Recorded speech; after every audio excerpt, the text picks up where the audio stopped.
Case 1. The Farm of No Return. LaPorte, Indiana. Early 1900s. At first glance, she was the image of frontier grit. A towering, broad-shouldered Norwegian immigrant, alone on her land, raising her children and running her farm without a husband to lean on. The people of LaPorte, Indiana saw a woman who had survived hardship most of them couldn't imagine. Hard-working, blunt, unshakable. What they didn't see was what happened behind that farm gate. This woman would become known to history as one of the most prolific killers America has ever produced. And her legend began, like so many of these stories do, with a name she was never born with. She entered the world as Brynhild Paulsdatter Storsett in Norway in 1859.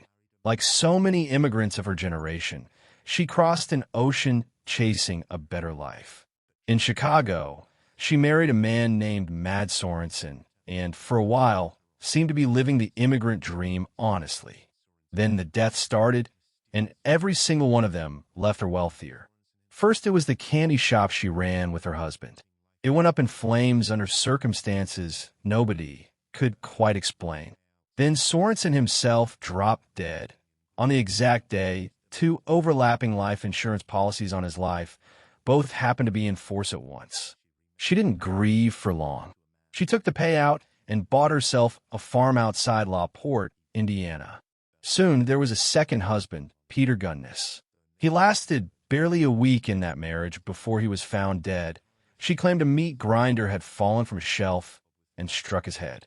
Neighbors weren't buying it, and a coroner's inquest smelled foul play too. But without hard proof, she skated free once more. It was in the years that followed, a widow, alone, running her own land, that she perfected her real business, luring men in, killing them, taking everything they had. She placed advertisements in Scandinavian-language newspapers, painting herself as a lonely widow with a thriving farm, looking for a strong, capable man to share her life with. Her letters promised warmth and a future together. But buried in every pitch was a strange condition. Suitors were expected to cash out everything they owned first and bring their savings to help build the farm. And the men came. One after another, they stepped off the train carrying cash, jewelry, land deeds, everything they had. Neighbors would see them walk up the long driveway toward the farmhouse. Then they simply disappeared. Something was off, and a few locals noticed it. A hired hand later remembered being told to dig enormous trenches behind the hog pen. When he asked why they needed to be so deep, he was told it was for garbage. Others recalled the smell, smoke that lingered too often, too heavily for anyone burning simple trash. By 1908, the whispers had grown loud enough to matter. And then, in one violent night, the whole operation came apart. On April 28th, the farmhouse burned to the ground. Investigators picking through the wreckage found the bodies of her 3 foster children and the body of an adult woman with no head. At first, everyone assumed the headless corpse belonged to the woman of the house herself. But the details didn't line up. The body was the wrong size for her. And where exactly was the head? Had she engineered her own death to disappear? Was this her final con? Vanishing into a new identity while the world believed her dead? As the ashes cooled, police began digging up the property in earnest. And what they found stopped the nation cold. Shallow graves everywhere. Dismembered remains, scattered bones, bodies buried in the hog pen, the orchard, the cellar. Men who had vanished without explanation for years were finally accounted for, one gruesome discovery at a time. At least 14 confirmed victims. Investigators suspected the real number could run as high as 40. Even her own foster daughter, Jenny, had disappeared years earlier, after reportedly telling friends, "My mama killed my papa." The press had a field day. Newspapers branded her Hell's Belle, Lady Bluebeard, the LaPorte Black Widow. Readers across the country devoured stories of lonely men seduced into a death trap. To many, she became a living nightmare, proof, in their eyes, of how far a woman's deception could go. But here's the part of this story that has never been settled. Was that headless body actually hers? Or did she kill a stranger, plant the corpse, and slip away into anonymity with whatever fortune she'd already banked? Reported sightings trickled in for decades afterward. Some said Chicago, others swore California. None were ever confirmed. What made her story endure wasn't just the body count. It was the machine she built, a farm engineered from the ground up to lure desperate, hopeful men and turn their trust into profit. She understood exactly what she was exploiting: loneliness in a country full of immigrants far from home. To this day, historians argue over her final total. 14 confirmed, maybe 40. If the higher number holds true, she stands beside H.H. Holmes as one of the earliest and deadliest serial killers America ever produced. Her story has been retold in books, plays, films, cementing her as the original template for every Black widow who came after her, including the ones we're about to cover: Buenoano, Blanche, Kakehi. What makes her the most haunting of all of them might be this: she may have gotten away with it completely. Before we get into case number 2, if stories like this keep you up at night in the best way, this is exactly the kind of case Daily Crime Archive was built to cover, so stay with us. Case 2. The grandmother with the cyanide capsules. Japan, 2007 to 2013. In Japan, marriage carries deep cultural weight: duty, loyalty, lifelong devotion. For one woman, it became something else entirely: a hunting ground. Between 2007 and 2013, this soft-spoken, grandmotherly figure became known as one of the country's most notorious killers. Her weapon wasn't a blade or a firearm. It was cyanide, quietly slipped into capsules disguised as health supplements. By the time authorities caught up to her, she'd left a string of dead husbands and boyfriends behind, along with a fortune worth nearly $9 million. She was born in 1946 in Kagoshima Prefecture in southern Japan. On paper, her early life looked completely unremarkable. She worked for years at a printing company and married young. Her first husband was remembered as steady and devoted. He died of illness in 1994.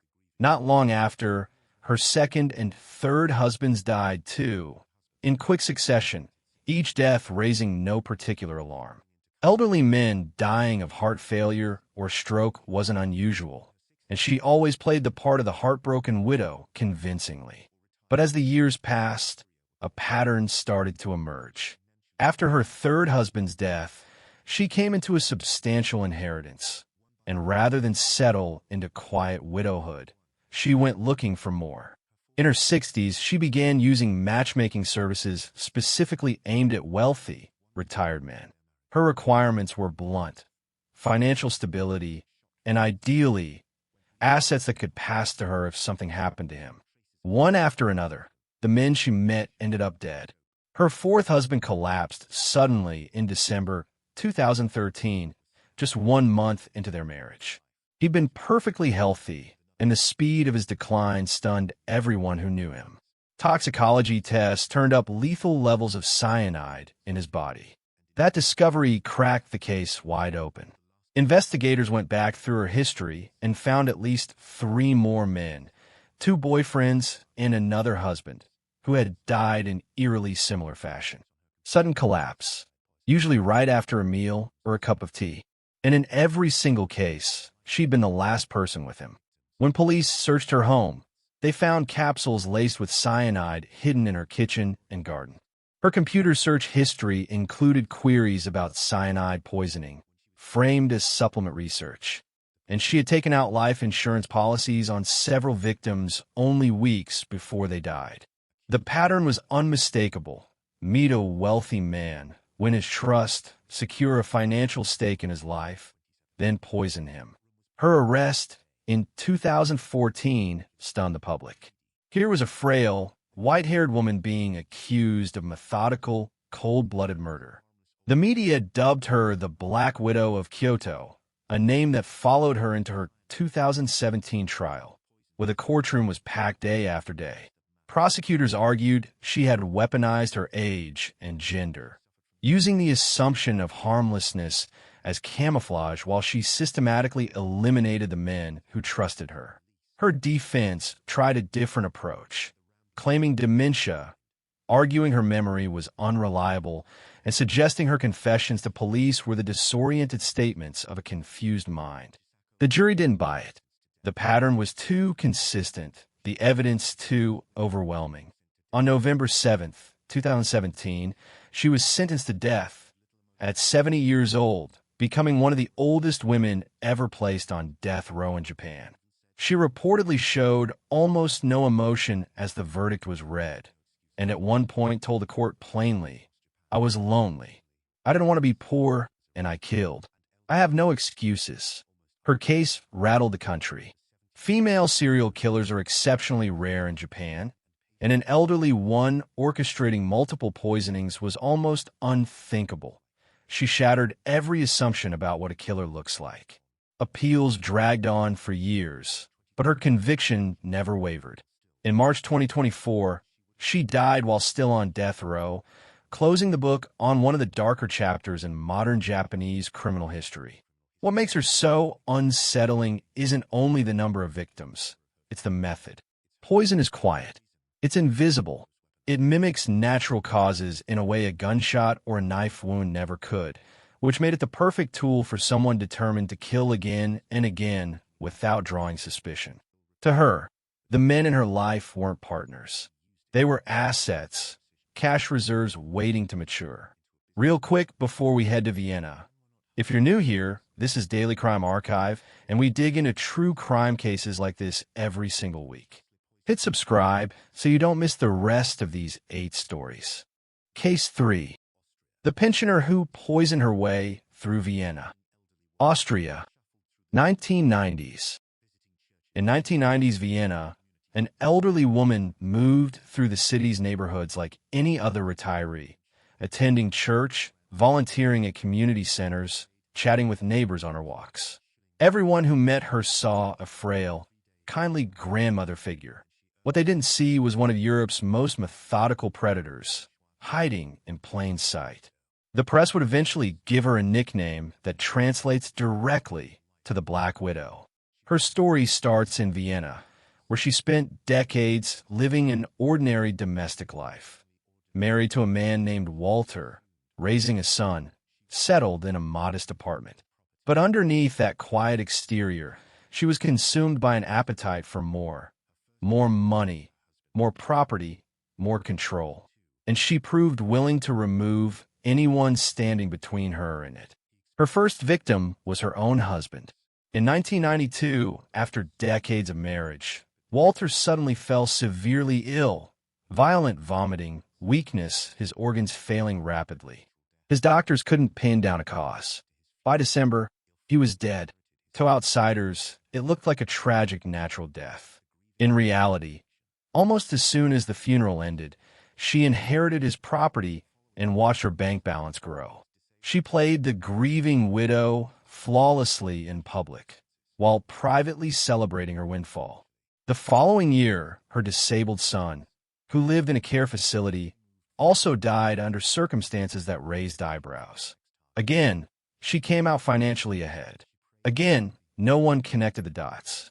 For years afterward, she operated in Vienna almost invisibly, carefully selecting her next targets.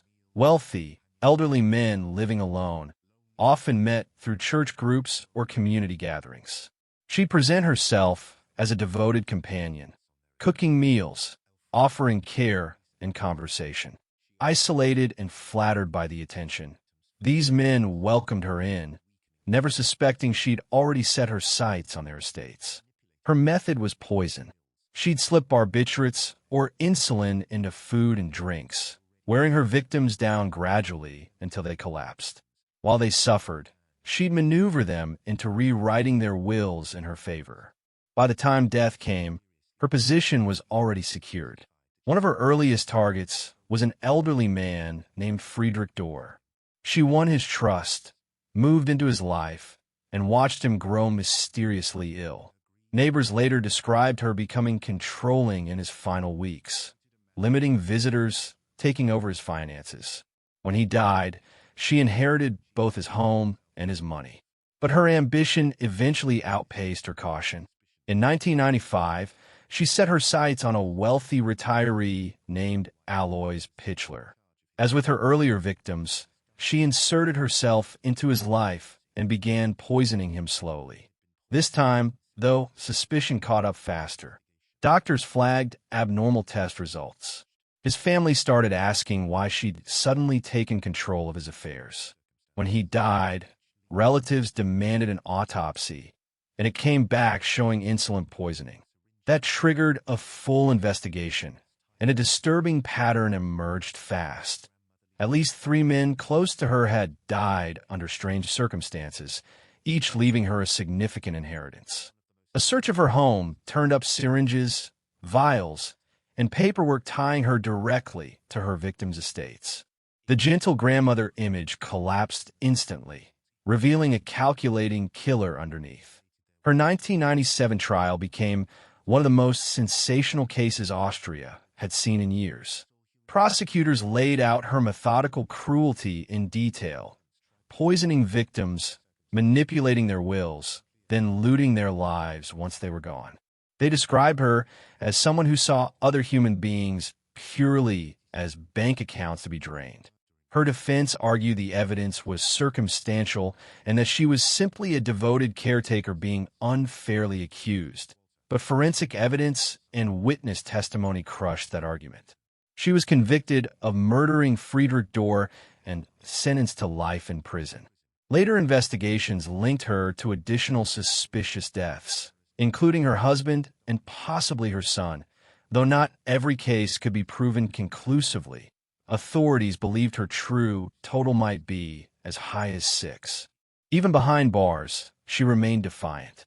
Fellow inmates described her as controlling and fixated on money, publicly maintaining her innocence while privately, according to some accounts, boasting about her schemes.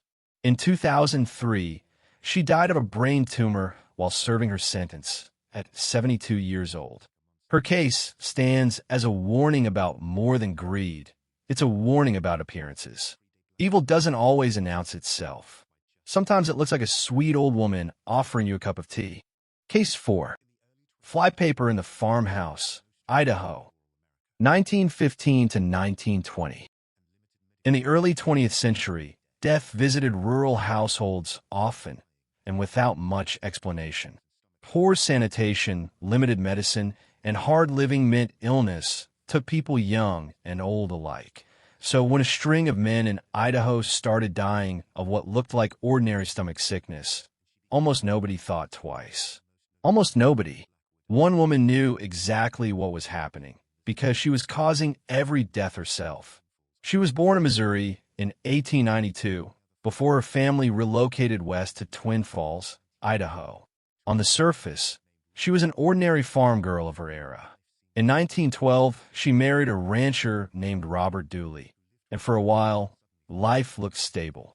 Then, in 1915, tragedy struck the household.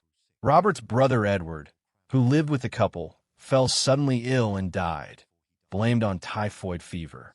Only months later, Robert himself began wasting away, suffering brutal cramps, nausea, and exhaustion before he too died.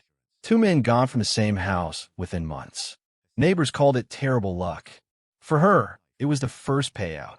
Her second husband, William McAfee, entered her life in 1917. Like Robert before him, he was perfectly healthy when they married. Like Robert, he soon developed the same mysterious stomach illness. By 1918, he was dead, and she inherited his money, playing the sorrowful widow once again and winning the same sympathy from her community. Her third marriage, to a ranch foreman named Harlan Lewis, lasted less than a year before he too declined with identical symptoms and died in 1919. By this point, whispers had started. 3 dead husbands, all with strikingly similar illnesses, was straining the limits of coincidence. But she had a gift for deflecting suspicion, presenting herself as quiet, composed, and endlessly unlucky. In an era where almost no one imagined a woman capable of calculated murder, few dared to accuse her outright. Later that same year, she married a fourth time, to a man named Edward Meyer. Within a year, he was dead too. Same symptoms, same outcome, another payout. This time, though, investigators finally started paying attention. A doctor who had treated Meyer noticed his symptoms matched those of her previous husbands and pushed for an autopsy. What they found was unmistakable: arsenic. Authorities exhumed several of her deceased husbands and confirmed the same poison in each body. Her method turned out to be disturbingly simple. Ordinary household flypaper of the era was coated in arsenic. By boiling strips of it in water, she could extract a liquid poison and slip it directly into meals and drinks. The slow-acting toxin produced symptoms that mimicked common illnesses, invisible to anyone not specifically looking for foul play. To the world, it looked like natural death. To her, it was simply the next insurance check. She was arrested and tried in 1921. Newspapers seized on the story, dubbing her Lady Bluebeard in some accounts and building a household name around her method, nicknaming her after the flypaper itself. Prosecutors laid the pattern out for the jury. Husband after husband, insured, poisoned, replaced. To her, marriage functioned as a business transaction, and every husband was simply an investment with a built-in expiration date. She was convicted of second-degree murder and sentenced to 10 years to life. But her story wasn't over.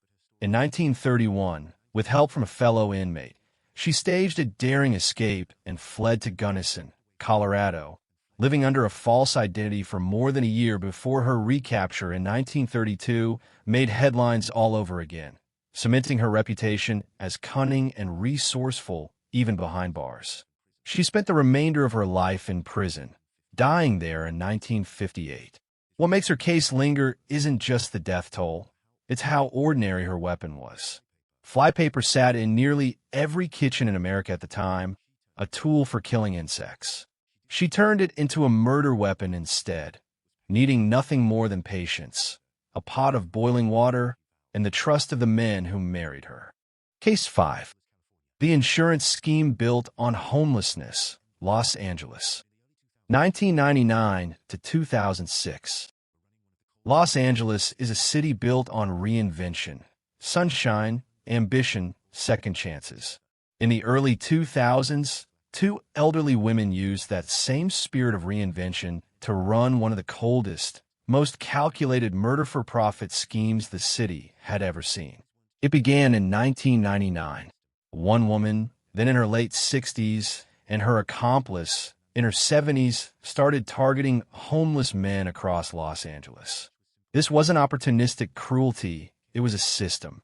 They deliberately sought out men who were isolated, vulnerable, and unlikely to be missed. Ideal targets for a scheme that would take years to fully pay off. Their pitch to these men was simple: a roof over their heads, meals, companionship, basic care. To someone living on the street, it must have felt like rescue. But it wasn't charity. It was setup. While housing and feeding their victims, the two women quietly took out life insurance policies, naming themselves as beneficiaries, using fake addresses and false paperwork spread across multiple insurance companies to avoid raising flags. Then they waited, paying premiums year after year until the policies matured, before staging each man's death. Their first known victim was Paul Vados, a 73-year-old homeless man. In 1999, his body was found in an alley, staged to look like a hit and run. No family came forward. No one asked questions. The two women collected hundreds of thousands of dollars. 6 years later, in 2005, the pattern repeated with a 50-year-old drifter named Kenneth McDavid. The women brought him into their care, covered his food and rent, charity on the surface, grooming underneath. When a moment was right, he was found dead in a West Los Angeles alley, struck by a vehicle multiple times, evidence that pointed clearly to a deliberate act, not an accident. Combined, the two payouts from both men totaled nearly $3 million. For years, They lived comfortably on the proceeds, believing they'd built the perfect scheme. But greed eventually drew attention.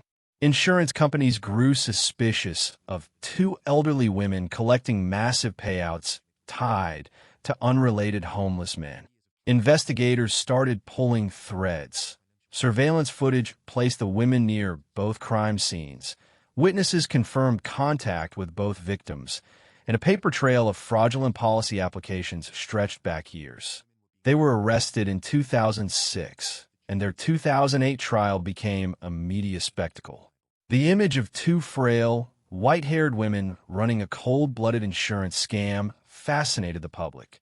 Were they kindly grandmothers or ruthless killers who discovered a new way to profit from death? Prosecutors painted the picture plainly. Years of planning, deliberately staged hidden runs, and enormous financial windfalls that followed. They emphasized that the women had specifically chosen victims with no families to demand justice for them. The defense argued the case was circumstantial and that the women were being unfairly judged because of their age and gender, but the jury wasn't persuaded. The evidence was overwhelming.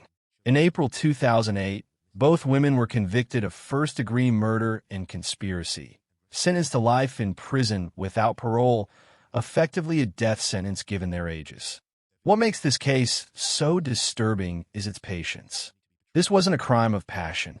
It was a business model run over years, treating human lives as investments that would eventually mature into profit. Their victims lived under the illusion of rescue, believing they'd finally found people who cared, right up until that trust was turned into a weapon.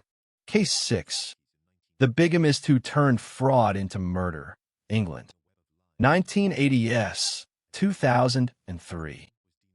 Through the 1980s and 90s, an ordinary-seeming British woman was quietly building a web of lies that would eventually stretch from petty fraud all the way to murder. The press would come to know her as the Black Widow of England, a con artist, a bigamist, and ultimately, a killer who used charm as her weapon and greed as her motive. Unlike the poisoners we've covered so far, her path to murder began with deception rather than violence. She grew up in Sussex and married young. But from the start, her relationships weren't built on love. They were opportunities. She had a genuine talent for manipulation and a relentless appetite for money. By the late 1980s, she was running outright scams, targeting lonely men, promising love and a shared future, then draining their savings before disappearing. Her first major crime was bigamy itself.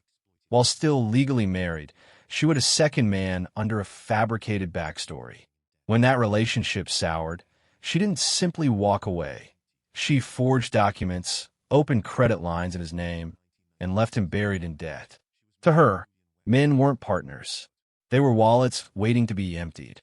Her most infamous crime came in 1996. Once she'd married a computer expert named Julian Webb, a man who genuinely adored her. While he believed he'd found the love of his life, she was quietly continuing her scams behind his back, siphoning money from other victims into her own accounts. When Julian began asking questions, she stopped seeing him as a husband and started seeing him as a liability. And in her world, liabilities got removed. On New Year's Day, 1996, Julian Webb was found dead in his home. Initially, it looked like a heart attack. He was only 31, and stress seemed like a plausible enough explanation. But an autopsy revealed a lethal dose of a powerful antidepressant in his system. Investigators started connecting the dots. She'd taken out multiple insurance policies on Julian shortly before his death, standing to collect a substantial payout. Combined with her documented history of fraud, the case against her began mounting quickly. But she wasn't finished lying. Questioned by police, she suggested Julian had been depressed and may have taken his own life, presenting herself once more as a grieving widow with nothing to hide. It worked for a while. His death was initially ruled non-suspicious, and she went right back to running scams. Eventually, other victims came forward, men she defrauded out of tens of thousands of pounds, One convinced to hand over his life savings for a business scheme that never existed. Another drained financially while she played the role of devoted caretaker. By the early 2000s, detectives reopened Julian's case. Advances in forensic testing strengthened the evidence against her, and in 2003, she was finally arrested and charged with his murder. Her trial gripped the country. Prosecutors described a woman who used charm and manipulation to trap men, framing every relationship as an opportunity for theft, and in one case, murder. Her defense argued Julian's death was accidental or self-inflicted, and suggested she was being unfairly demonized for being a woman. But the combination of poison and calculated insurance fraud was too much to overcome.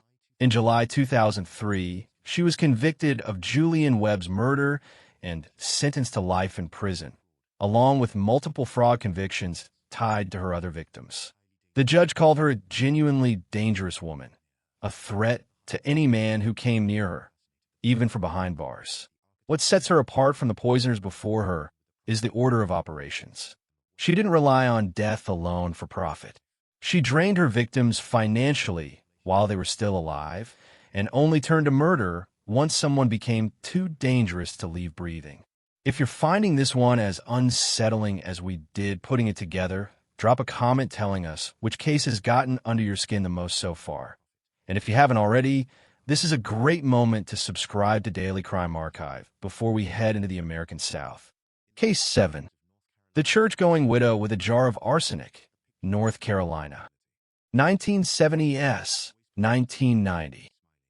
In small-town North Carolina, she looked like the picture of Southern respectability, a regular churchgoer, unfailingly polite, always smiling. To everyone who knew her, she seemed like a devoted wife and caretaker. Behind that image was a predator who spent decades poisoning the men closest to her. Husbands, boyfriends, even her own father. Her weapon was arsenic, one of the oldest poisons known to humanity. By the time investigators finally connected the dots, at least 4 men were dead, and she'd earned her place among America's most infamous black widows. She was born in 1933 in Concord, North Carolina, into a difficult household. Her father an alcoholic with a reputation for abuse, her mother emotionally distant. From an early age, she learned to manipulate people to get what she wanted, developing a natural charm that made her seem trustworthy even when she wasn't. In the 1950s, she married a man named James Taylor, who by all accounts adored her. But by the 1970s, James began experiencing unexplained health problems. Nausea, stomach pain, weakness that doctors chalked up to natural illness. He died in 1973, officially of heart failure. She collected the insurance money. No one questioned the grieving widow. Not long after, her own father died suddenly, with strikingly similar symptoms: vomiting, weakness, a rapid collapse. Once again, no one suspected foul play. She played the devastated daughter convincingly, giving nothing away. In the 1980s, she began a new relationship with a store manager named Raymond Reed, who treated her generously. He, too, began experiencing mysterious health problems that worsened over several years. He died in 1986, and once again, she inherited. The pattern kept repeating without triggering alarm. By 1989, she'd set her sights on a well-respected pastor, Reverend Whitemore. They began a serious relationship, and Dwight believed he'd found the perfect partner, right up until he fell gravely ill shortly after their engagement. Hospitalized with severe nausea, neurological symptoms, and organ failure, doctors were stumped until a toxicologist finally considered an old-fashioned explanation: arsenic poisoning. Testing confirmed it. His body contained arsenic at levels so extreme that doctors called his survival a genuine miracle. That discovery cracked the case wide open. Investigators revisited the earlier deaths of James Taylor, her father, and Raymond Reed, and found the same fingerprint each time. Exhumations confirmed high arsenic levels in both her husband and her boyfriend's remains. The sweet, church-going widow had been systematically poisoning the men closest to her for decades. The case against her was overwhelming. She had consistent access to the poison. She was the common thread connecting every victim, and her motive was unmistakable: money and control. To her, men weren't partners. They were financial tools, disposable the moment they stopped being useful. Her 1990 trial captivated the country. The press branded her the Black Widow of North Carolina, and prosecutors emphasized just how cruel arsenic poisoning really is. Not a quick death, but a slow, agonizing one, with victims suffering vomiting, diarrhea, burning pain, and organ failure over an extended period. Inflicting that kind of suffering on people you claim to love, prosecutors argued, requires a rare and calculated cruelty. Her defense tried painting her as misunderstood, even suggesting accidental exposure. But the jury wasn't convinced. In November 1990, she was convicted of murdering Raymond Reed and sentenced to death, becoming the oldest woman on death row in the United States. She remained in prison for decades, appeal after appeal upheld, showing little remorse and maintaining her innocence despite overwhelming evidence. What makes her case so chilling is the patience behind it. She didn't kill in fits of rage. She killed slowly, methodically, over months and years, all while presenting the image of a loving wife, a devoted daughter, a caring partner. Neighbors remembered her fondly. Church members recalled her singing hymns in the pews. No one suspected the woman beside them was quietly poisoning the men who trusted her most. On the morning of March 27, 1995, Maurizio Gucci, the last heir to the legendary Gucci fashion empire, was gunned down outside his Milan office. The murder shocked Italy. Gucci was not only a titan of the fashion world, but also a symbol of old-money glamour. But what stunned the world even more was the person behind the plot. His ex-wife, Patrizia Reggiani. Beautiful, extravagant, and unapologetically ambitious, she orchestrated her husband's assassination and earned herself the title, the Black Widow of Italy. Patrizia Reggiani was born in 1948 to a modest family in northern Italy. Her mother remarried a wealthy businessman, lifting Patrizia into a world of privilege. She grew up obsessed with status, luxury, and appearances. When she met Maurizio Gucci in the late 1960s, she saw more than just a charming law student. She saw a ticket into one of the most prestigious families in Europe. The two married in 1972, and Patrizia quickly embraced her role as a high society wife. They lived in lavish homes, attended glittering parties, and became fixtures of the European elite. But beneath the glamour, cracks were forming. Maurizio was shy and reserved, while Patrizia was outspoken, demanding, and unafraid of conflict. Over time, their marriage became strained.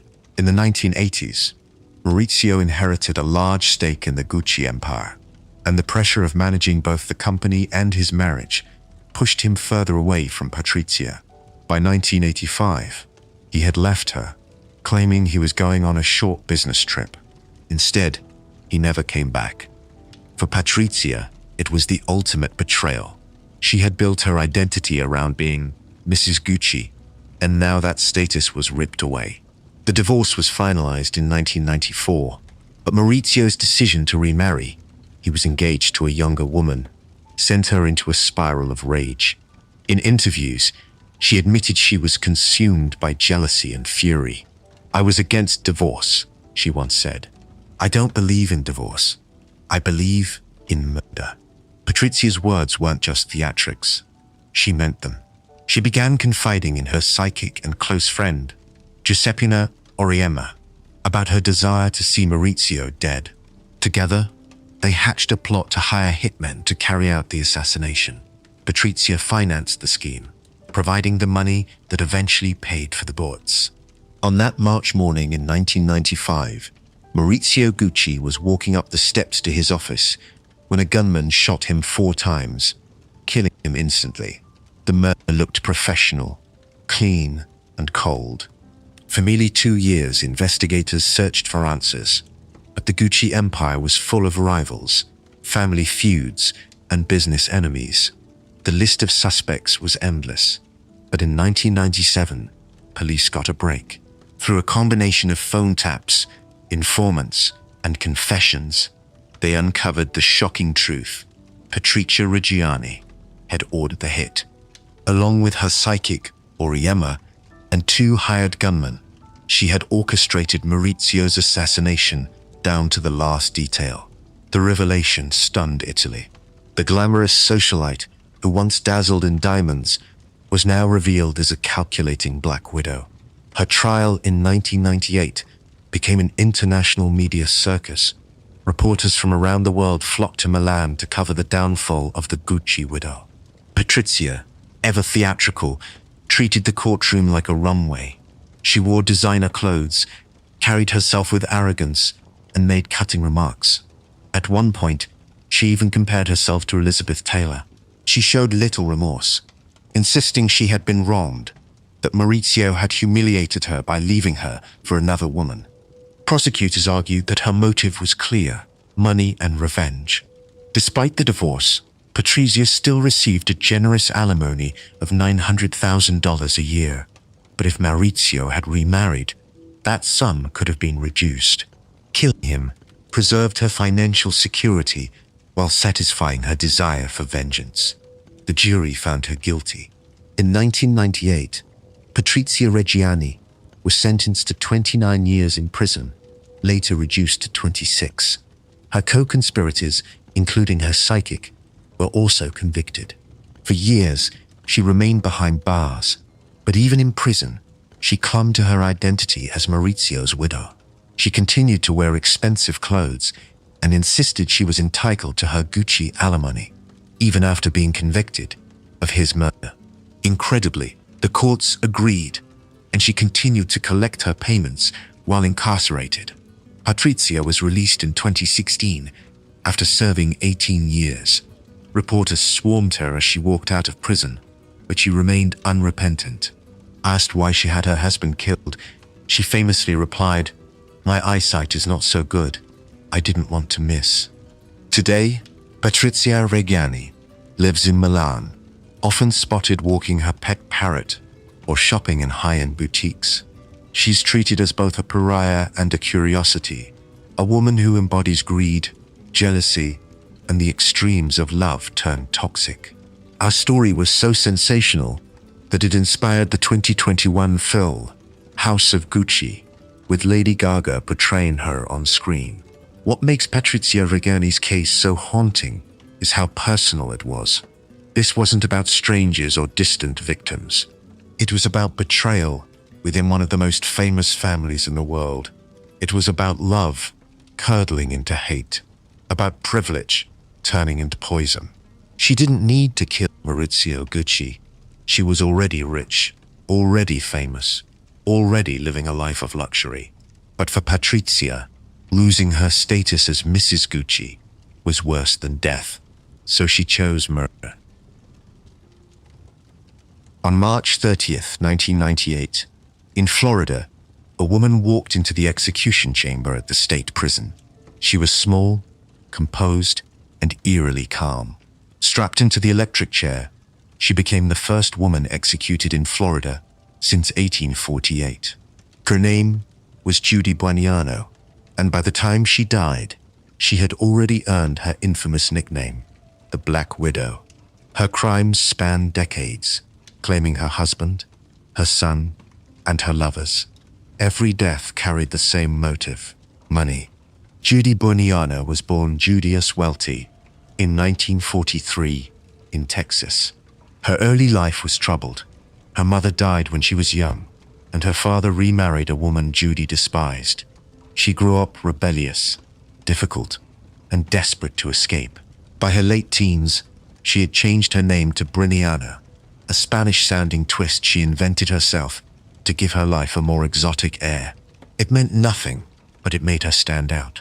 In 1962, she married James Goodyear, an Air Force sergeant. On the surface, their marriage looked stable, but within a year, James began suffering from mysterious illnesses. He grew weak, nauseated, and unable to work. In September 1971, he died suddenly at just 37 years old. His death was listed as natural causes. Judy collected his life insurance, collected sympathy, and moved on. Soon after, her next partner, Bobby Joe Morris, also died in eerily similar fashion. He had been living with Judy in Colorado when he became sick with what doctors thought was a stomach ailment. He died in 1978, and once again, Judy walked away richer. But the most shocking crime was yet to come. In 1979, Judy's own son, Michael, fell mysteriously ill. Michael was 19, a healthy army recruit. Suddenly, he developed severe weakness and nerve damage. Doctors couldn't explain it, but his condition worsened until he was paralyzed from the waist down. He was discharged from the army and returned to live with his mother, confined to a wheelchair. For Judy, Michael was no longer a son. He was a burden. He required care, time, and money. And Judy didn't tolerate burdens. In 1980, she invited Michael on a canoe trip in Florida. Out on the river, the canoe capsized. Michael, unable to swim because of his paralysis, drowned. His mother calmly reported it as a tragic accident, but investigators later found she had taken out a large life insurance policy on Michael just months earlier. By now, suspicions were growing. The string of deaths around Judy was impossible to ignore. Authorities began exhuming bodies and conducting toxicology tests. What they found was chilling. James Goodyear, her husband, had arsenic in his system. So did Bobby Joe Morris. Judy had been poisoning them slowly, disguising their symptoms as natural illness. Her son Michael hadn't been poisoned, but his death had been staged just as carefully. His drowning no accident, but a calculated killing for cash. As detectives dug deeper, they uncovered more. Another boyfriend, John Gentry, nearly became her next victim. Judy had convinced him to take vitamin capsules she provided. In reality, they were laced with poison. Gentry collapsed, but survived. Suspicious, police searched his home and discovered evidence linking Judy to insurance scams, poisons, and the deaths of multiple partners.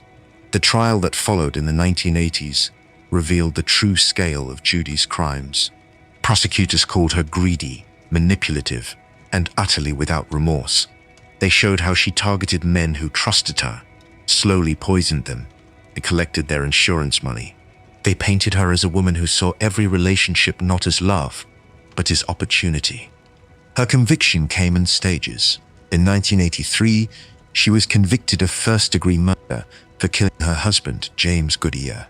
In 1984, she was convicted of insurance fraud and attempted murder in the John Gentry case. In 1985, she was convicted of murdering her own son, Michael, by drowning. The cumulative sentences added up to death. What set Judy apart from other black widows was her willingness to cross every line. Killing husbands was horrific enough, but she went further, killing her own son. For money, for convenience, for greed. The sheer coldness of that decision stunned even hardened investigators. Her time on death row was marked by the same detached composure she displayed in life. She rarely showed remorse, never confessed, and insisted she was misunderstood. But the evidence was undeniable. Her web of poison, drowning, and staged accidents had been untangled, and every strand pointed back to her. On March 30th, 1998, Judy Buenoano was led to the electric chair. Witnesses described her as calm, even serene. There were no tears, no apologies, no last-minute breakdowns. As the current surged through her body, she became Florida's first female execution in 150 years and one of America's most notorious blood widows. Her legacy is one of pure betrayal. She turned marriage into a hunting ground, motherhood into a death trap, and love into a transaction. Judy Buenoano stands as the ultimate black widow. killing husband, lover, and child alike. And in the end, the only thing she couldn't outwit was the electric chair. They promised love, but brought death. These black widows turned marriage into murder and family into paydays. From arsenic in a teacup to bullets on the street, they showed that the deadliest betrayal often comes from the person closest to you. This was the most evil black widows in history. Don't forget to like, subscribe, and turn on notifications, because the next story might be even darker. Case 8. The original Black Widow, Victorian England. 1850s, 1873. Victorian England was a world defined by industrial soot, rigid social order, and death that lurked in every corner. Disease, accidents, and poverty claimed lives constantly. In that environment, one woman discovered a horrifying opportunity. She could turn tragedy into steady profit. History remembers her as Britain's first and arguably most prolific Black Widow. Armed with nothing more than a vial of arsenic and a disarming smile, she poisoned her way through husbands, lovers, and even her own children. By the time she was finally caught, her trail of death stretched across decades, and the true scale of it still stuns historians today. She was born in 1832 in a mining village in northeast England, the daughter of a miner, raised in poverty and taught early that life was fragile. At 16, she left home to work as a nurse, and at 20 she married her first husband. Together, they had several children, but tragedy followed the family relentlessly, with many of the children dying young, blamed on the gastric illnesses that swept through poor households at the time. Neighbors pitied the couple, though some noted she never seemed truly devastated by the losses. In 1865, her husband himself died suddenly, with violent vomiting, cramping, and exhaustion, textbook signs of arsenic poisoning in hindsight. She collected his life insurance and remarried quickly, establishing a pattern that would define the rest of her life. Marriage, sudden illness, a payout, and a move to the next man. Her second husband fell ill shortly after their wedding and wasted away with stomach pain and nausea. Doctors again assumed natural causes. She again inherited money. Then came a widowed carpenter with children of his own. She became his housekeeper, then his lover, then his wife. Soon after, his children began dying mysteriously, and his mother, who lived with the family, died too. This time, the husband himself grew suspicious and threw her out before she could finish what she'd started, making him possibly the only man she married who survived the experience. Undeterred, she married again to a miner from County Durham and had more children with him. Predictably, he died of the same gastric illness, followed by several of the children. She quickly took up with another man and moved him directly into the household. And when he too began falling ill, suspicion in the community finally reached a tipping point. The final unraveling came through her stepson. She openly complained to neighbors about not wanting to care for him anymore, reportedly even hinting he would soon die. When he did fall ill and die shortly after, the local doctor grew alarmed enough to order an autopsy, which revealed lethal levels of arsenic in his body. That discovery triggered a full investigation into her past, and the pattern became undeniable. Every man she'd married, every lover she'd taken, and many of her own children had died the same way. By the time of her arrest in 1872, officials believed she may have killed as many as 20 people. The true number will likely never be confirmed, since Victorian-era death records were often vague. But at minimum, investigators tied her to 4 husbands, a lover, her mother, and up to 11 of her own children. Her trial became a national sensation. The press branded her Britain's most prolific female killer, and the evidence against her was damning. Repeated arsenic purchases, her presence as caretaker for every single victim, and consistent financial gain following each death. Observers noted she remained eerily calm throughout the proceedings, almost indifferent to the horror of what she'd done. On March 24th, 1873, she was hanged. Her execution drew a massive crowd, and witnesses reported the gallows failed to kill her instantly. She struggled for several minutes before finally dying, a grim final chapter for a woman who had inflicted so much prolonged suffering on others. What makes her story so disturbing isn't just its scale, it's its intimacy. These weren't strangers. They were her husbands, her children, her own mother, the people who should have trusted her most. She turned the Victorian ideal of the nurturing wife and mother into something monstrous, and her name is still spoken in Durham today, immortalized in books, documentaries, and even a chilling old nursery rhyme still remembered in the region. She's widely regarded as Britain's first true serial killer of the modern era. And perhaps most chilling of all, she didn't just poison her family. She poisoned the very concept of trust within the home. 8 women. 8 very different methods. Poison in a teacup, flypaper boiled into liquid arsenic, insurance fraud built on the backs of the forgotten, a farmhouse full of buried secrets. But every single one of them shares the same core betrayal, turning the people who trusted them most into targets. That's it for this one. If this deep dive kept you hooked for the full 2 hours, that means a lot to us here at Daily Crime Archive. Hit subscribe, ring the bell, and drop a comment on which case disturbed you the most. We'll see you in the next one. And trust us, it might be even darker.